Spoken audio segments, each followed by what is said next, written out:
Bago ang lahat, kumpleto na yung lineup ng Lakers. Napapirma nila ng 1-year contract na merong 2.4 million si Zaire Williams, ang 6'9 forward na galing ng Brooklyn, na merong average last season na 10 points, 2 rebounds, 1 assist, 42 and 34%. Dati siyang top-rank player at number 10 pick noong 2021, kabatch ni Kuminga. At ang pinaka-importante, dati siyang teammate ni Bronny. Pasok pa rin sa requirements nitong si Pelinka na batang player, 24 years old pa lang. Base kay Sham, ang pinapirma talaga dito kay Williams 2.8 million. Pero ang na-count lang sa salary cap 2.4 million dahil gipit na rin yung LA sa cap space. Matagal na kasing nasa radar talaga ng LA itong si Williams, kaso mas madali nilang nakuha dahil winave ng Nets. Hindi pa di umano tapos ang paghahabol ng LA kay Kuminga, na ngayon naman may bago siyang trip. Dahon na ng malunggay yung mukhang hinit-hit dahil base agent ni Kuminga, mag-iintay daw muna sila sa desisyon ni Lebron bago pumili ng team. Parang superstar eh.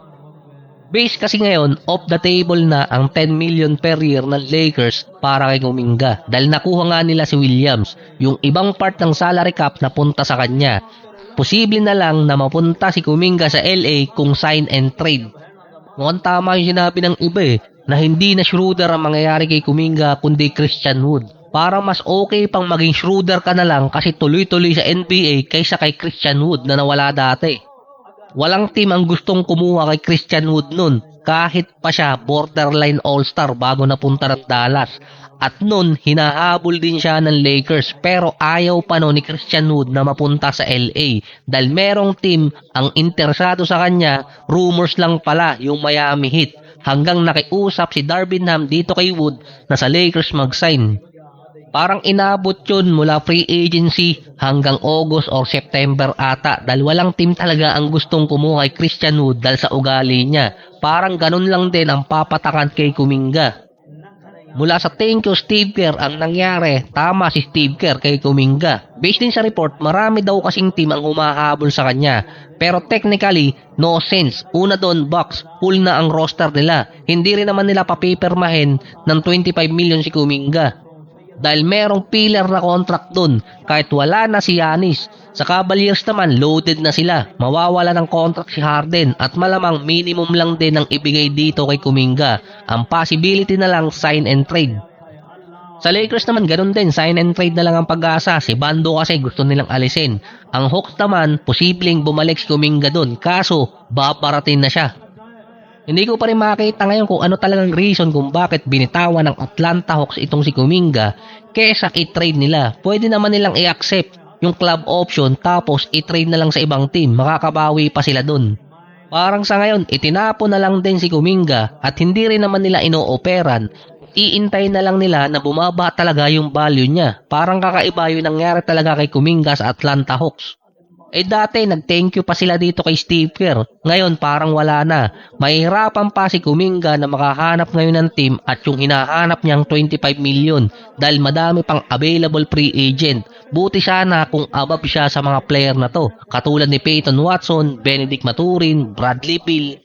Andun pa si DeMar DeRozan, kasama pa si Harden baka matanggal sa Cavaliers, andyan pa si Thanasis, tapos meron pa mga trade na inaasahan until September. Paliwanag na lang siguro dito kay Kuminga kung bakit naghahabol. Baka uminom ng Heineken tapos yung bartender sinabihan siya, nice shot superstar. Parang sa commercial ni Clarkson. Before isign si Williams, sinubukan din di umano makipag-discuss ng LA para dito sa Dallas. Kapalit si PJ Washington. Willing na kasi nilang i-trade si Washington sa ibang team. Pero sa term na yung Dallas, makakakuha ng player na mag-i-improve ng lineup nila. Kakasimula pa lang kasi ng contract ni Washington na pinirmahan noong nakarang taon, 19 to 24 million sa loob ng 4 na taon. Since dumating si Masai Ujiri, mukhang yung Dallas hindi sila magre-rebuild. Makikipag-compete next season. Si Kyrie babalik next season kasama si Flag. Doon pala makikitang magkasama yung dalawa. Plus yung bagong coach ng Mavericks kaka-champion lang sa Michigan at kinuha niya yung player niya doon sa draft. Expected kasing makakalaro agad si Kyrie sa start ng season. Hindi lang alam kung magkakaroon siya ng load management. Balik workout na rin si Kyrie ngayon. Kasama rin niya yung bagong head coach ng Dallas. By stats kasi kapag wala si Kyrie sa Dallas, mahina yung scoring ng Mavericks sa late game. Matagal na ring inalis ng Mavericks si Kyrie sa trade rumors na itutuloy di umano ng Dallas yung kanilang contention kasama si Kyrie. Sa technicality, may 1-year contract na lang din kasing natitira sa Dallas itong si Kyrie dahil ang susunod doon player option. Doon pa kasi pwedeng bitawan ng Mavericks si Kyrie or mag-decide sila kung anong pwedeng gawin. Si Klay Thompson naman mukhang hinahabol na ngayon ng Miami. Ayon yan sa Miami Herald. Wala kasing maite-trade na player din ang Miami para kay Klay ngayon. Ang pinaka-option lang talaga ng Miami para makuha si Klay kung iba-buy out ang 17 million na kontrata niya. Virtually impossible na makuha ng Miami ito si Klay Thompson kung idadaan sa trade. Ang pwede lang kasi doon kung may sasamang team at may sasalo ng cap space niya. Nasa 11 players pa lang kasi ang Miami ngayon at nasa waiting game sila kung kailan iba-buy out, kung kailan pipirma itong si LeBron. Kasama din sa waiting game na yon kung si Klay Thompson iba-buy out. Base kasi kay Mark Stein ang primary na gusto ng Dallas, hanap muna ng trade bago i-buy out si Klay. Hindi rin naman kasi nagre-request si Klay ng buyout ngayon. Pasimple na rin nagre-request si Giannis ang uting kong gaupo, Antetokounmpo na makakasama or magbubuo ng lineup nila for next season. Hindi na rin kasi siya makapag-intay sa LeBron sweepstake na tatagalan makabuo ng lineup yung Miami. Nasa 3 or 4 pang players ang kailangan nila. Meron pa naman 2 buwan, kaya kaya pa. Pero available pa rin nga sa free agency si DeMar na habang ginagawa ko to, isang option pa ng Miami si Bradley Beal. Kasama pa doon itong si Westbrook. Mostly ng ibang free agent talaga ngayon, iniintay yung magiging decision nitong si LeBron. Saka doon sila pipirma. Katulad ni Kuminga, superstar eh. Ang Warriors naman kinuha si Frank Vogel bilang associate head coach. In short, siya yung senior assistant coach at second behind kay Steve Kerr. Kaya kinuha si Frank Vogel para magkaroon ng interest si LeBron na sumali sa Warriors. Based pa kay Sham, within the week na lang yung timeline ng desisyon ni LeBron. Yung Boston sumali na rin na possible maging kapalit ni Jaylen Brown sa Celtics kahit tinrade nila para kay Paul George. Nagpa-podcast na naman daw eh. Nagsabi na rin si Butler na babalik agad siya bago matapos ang taon. Pero ang deal pa rin kasi doon kung matitrade si Anthony Davis sa Golden State. Base kay Evan Sidery, hindi willing ang Wizards nang magbigay ng max contract kay Anthony Davis. Pero ang potential trade package di umano kay AD, 4 na draft picks, 2 doon swap. Nag-send na di umano ng potential trade package ang Golden State sa Wizards. Kasama doon si Butler, isasama si Kristaps. Base kay Sham, ang demand ng Wizards, 4 na first rounder plus multiple second rounder.